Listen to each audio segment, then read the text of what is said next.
Students, मैं हूँ राकेश शर्मा और आप देख रहे हैं radical coaching classes YouTube channel.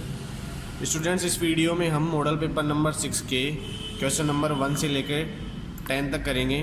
तो देखिए, सेक्शन ए में हमारे पास 10 क्वेश्चन आते हैं और ये 10 क्वेश्चन एक एक नंबर के होते हैं। इसमें हमारे पास पहला क्वेश्चन दे रखा है, सूत्र एकाधिकेन पूर्वेण द्वारा निम्न संख्या का वर्ग ज्ञात कीजिए। हमारे पास जो हमने वैदिक मैथमेटिक्स वैदिक गणित में जो पहला चैप्टर था उसके अंदर सूत्र एकाधिकेन पूर्वेण पढ़ा था और उस सूत्र एकाधिकेन पूर्वेण से हमने वर्ग किए थे। उसी मेथड से हमें 85 का क्या करना है, वर्ग करना है।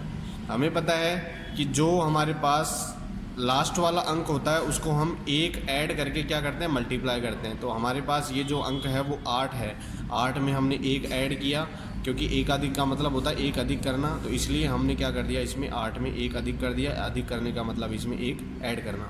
हमने दोनों को क्या कर दिया, मल्टीप्लाई कर दिया। और उसके बाद में जो इकाई वाला अंक होता है उस इकाई वाले अंक का कर देते हैं हम वर्ग। तो यहाँ पर 5 का वर्ग किया 25 हो गया और 8 को 9 से गुणा करेंगे तो हमारे पास आ गया 72। और हम इस ओब्लिक के साइन को हटा देते हैं तो हमारे पास 85 का जो स्क्वायर होगा वो हो जाएगा 7225। ऐसे ही क्वेश्चन नंबर जो 2 है वो भी वैदिक गणित से है। ये समीकरण जो दे रखा है इसका हमें हल ज्ञात करना है, x का मान ज्ञात करना है। हम क्या करते हैं, हमारे पास उसके अंदर 7-8 जो कुछ समीकरण दे रखे हैं उन समीकरणों के मान हमें याद होने चाहिए वो अच्छे तरीके से। इसमें क्या दे रखा है कि वाम पक्ष के अंश तथा हर का अंतर, ये जो LHS है उस LHS का हमने क्या किया, अंश और हर का अंतर किया कि 6x + 3 में से जब हम 3x - 6 अंतर करेंगे, माइनस करेंगे, तो हमारे पास आंसर आ रहा है इसका 3x - 3। ऐसे ही हम RHS के अंदर करेंगे, दोनों का अंतर करेंगे। 5x + 4 में से 2x - 7 को क्या कर दिया, 2x + 7 को माइनस किया, तो हमारे पास यहाँ भी आया 3x - 3। जब ये दोनों इक्वल आ जाते हैं हमारे पास, तो इन दोनों में से किसी भी एक को हम 0 के बराबर कर देते हैं और 0 के बराबर करने के बाद में हम यहाँ से x का मान ज्ञात करते हैं। तो ये 3 माइनस का इधर जाके प्लस का हो जाएगा और ये दोनों मल्टीप्लाई हो रहे हैं तो ये 3 इधर जाके इसमें डिवाइड हो जाएगा। तो हमारे पास x का जो मान आएगा वो आएगा 1। ऐसे ही हमारे पास अंशों का हमने योग किया। अंशों का योग करने के बाद में हमारे पास आ रहा 8x + 10 = 0। तो यहाँ से जो x का मान आएगा वो -10/8 आएगा और जो आंसर आया वो हमारे पास आया -5/4।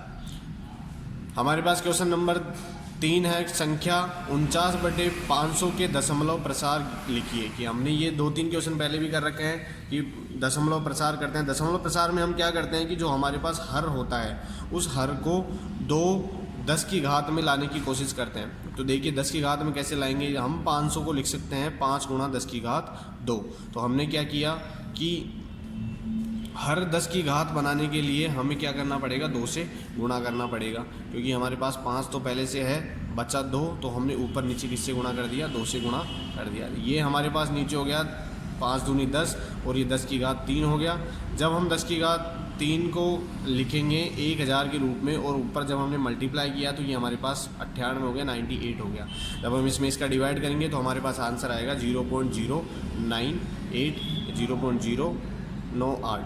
तो ये हो गया हमारे पास इसका दशमलव प्रसार।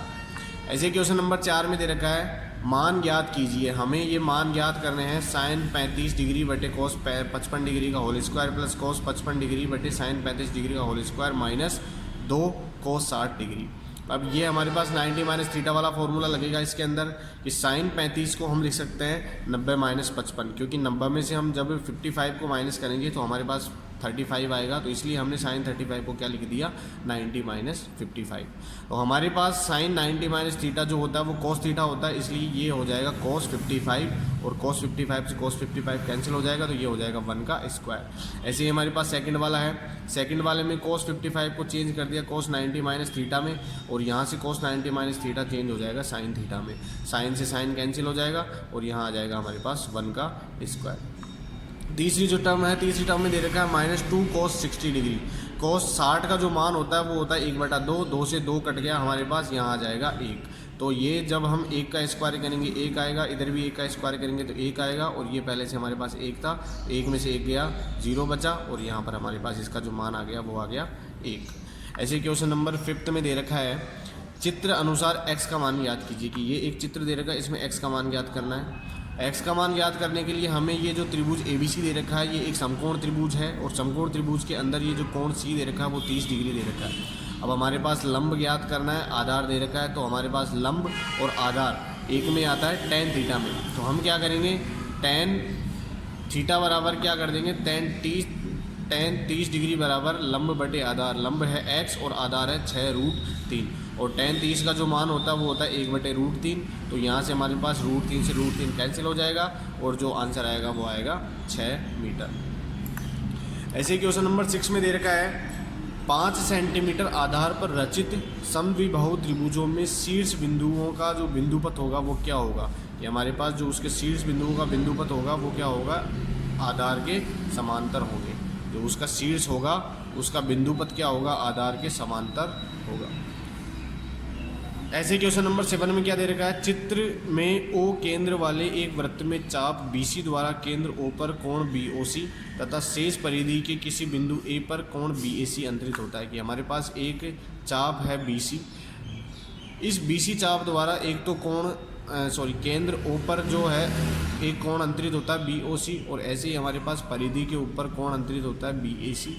अगर हमारे पास AOB बराबर 95 डिग्री दे रखा है, कि हमने क्या कर रखा है, AOB का जो मान है वो 95 डिग्री दे रखा है, और AOC का मान जो है वो दे रखा है 125 डिग्री। तो हमें BAC का मान ज्ञात करना है। तो हमें पता है कि 125 को और 95 को दोनों को जब हम क्या करेंगे, ऐड करेंगे तो ये 220 आएगा। एक बिंदु के चारों तरफ बनने वाले जो कोण होते हैं वो 360 होते हैं, इसलिए हमारे पास जो कोण BOC का मान आएगा वो कितना आएगा, 360 में से 220 को क्या कर देंगे, माइनस कर देंगे, तो आ जाएगा 140।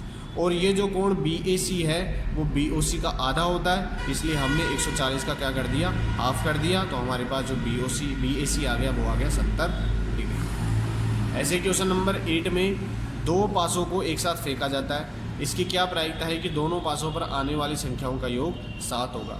ये हमारे पास जब दो पासे फेंके जाते हैं तो कुल संभावित परिणाम 36 होते हैं, और उन 36 परिणामों में से केवल 7 ही ऐसी घटनाएं होती है जिनमें उनका योग क्या आता है, 6 ही ऐसी घटनाएं होती है जिनमें उनका योग 7 आता है। तो उन घटनाओं में से है 6-1, 2-5, 3-4, 4-3, 5-2 और 6-1।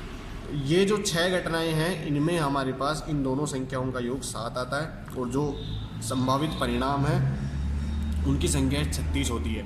इसलिए इसकी जो प्रायिकता होगी वो हमारे पास हो जाएगी 6/36, और जब हम इनको कैंसिल करेंगे, काटेंगे, तो हमारे पास आ जाएगा इसका आंसर 1/6। ऐसे क्वेश्चन नंबर 9 में दे रखा है रिक्त स्थानों की पूर्ति कीजिए। गति दे रखी है किलोमीटर प्रति घंटा में, और कुल रुकने की दूरी और प्रतिक्रिया की दूरी दे रखी है। तो गति जो है वो 90 किलोमीटर प्रति घंटा है, और रुकने की दूरी जो है वो 108 मिनट है और प्रति मीटर है, और एक प्रतिक्रिया दूरी हमें ज्ञात करनी है। और पीछा करने की दूरी जो दे रखी है वो सेकंड में दे रखी है, जो कि है 4 सेकंड। तो स्टूडेंट्स हमने पहले भी क्वेश्चन जो मॉडल पेपर थे उनमें पहले देखा था कि जो कुल रुकने की दूरी होती है वो होती है प्रतिक्रिया दूरी मल्टीप्लाई पीछा करने की दूरी। तो माना रिक्त स्थान क्या है, x है, हमने इस प्रतिक्रिया दूरी को क्या मान लिया, x मान लिया।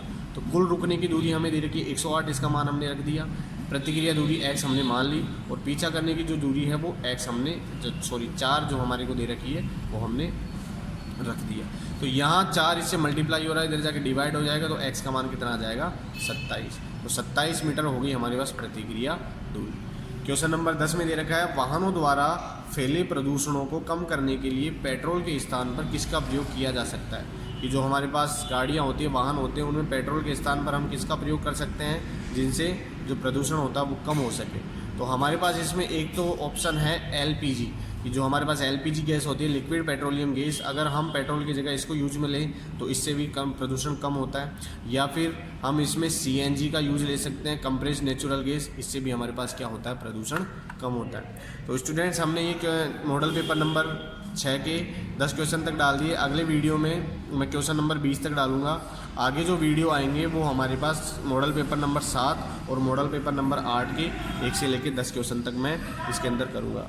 आप इनको करने के लिए ज़्यादा से ज़्यादा radical coaching classes YouTube channel देखते रहिए, और सब्सक्राइब कीजिए, लाइक कीजिए और शेयर कीजिए।